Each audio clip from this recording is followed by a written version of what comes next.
right, Antihero. Apparently, her first official single from the album. What do you think? I think it's the best one so far. Is it musically, like the rhythm is nice. You could dance to this one, which I like. That's what I look for in songs. This song is kind of a surprise because I was driving yesterday and it did come on the radio, and it was the first time I've heard a new Taylor Swift song come out. I didn't think that we did that Evermore, and Evermore.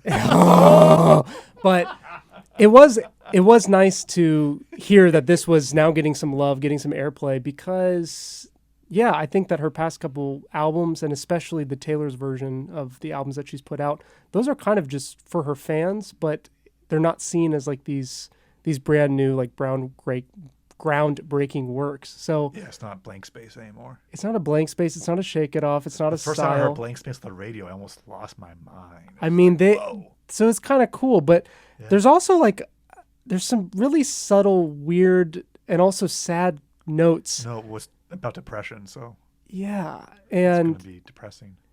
I think part of the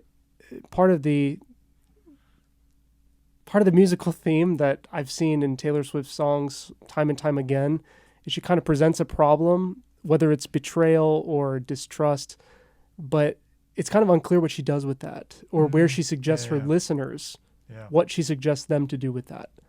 Yeah, I mean, the lyrics seem to be just really outlining the state of depression with, as the music video indicates, like alcohol, kind of alcoholism. I mean, like kind of using alcohol to sit by yourself and your anti-hero.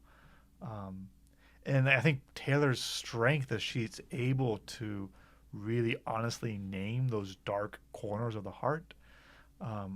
But after you listen to her for a while, you're like, is there any resolution?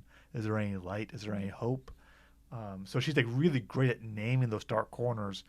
You kind of want to say like, hey, do you want to hug? Like, do you want to like talk about, like, I know someone who can make you happy. Like, you know, Who could that be? well, we're priests, so we kind of know the answer. If you don't know the answer, Yeah. talk to us.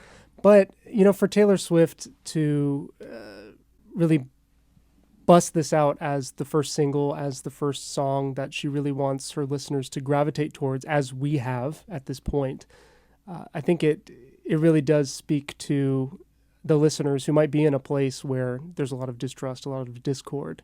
And they feel like the problem. And they might feel like the problem. But it's such a Christian thing to think about your sinfulness and to think about the issues that you face in life, is that you have to first look at yourself and look at the things that you are able to change. But the distrust that you have in others should never take precedence over like the final and like primary trust in Jesus Christ. And it's also lonely. Like in the music video, it's just 3 different Taylors at the end. And it's like, I mean, like, I like Taylor Swift. And I hope she likes herself, but like, you kind of need friends.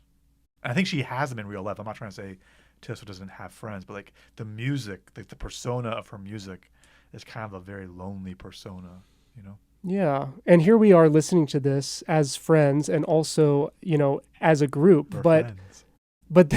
but this song is really about dying alone and keeping everything to yourself and not giving it to the people who seemingly like don't appreciate you. And yeah, that doesn't sit well, even with the poppy beat and like the really funny lyrics where you could answer your phone, in a different way now. Yeah, I just find the theme to be a little bit too much. No, yeah, you kind of want to just like give her a pep talk after this. Be like, hey, Taylor, do you want to talk? Yeah, I mean, yeah.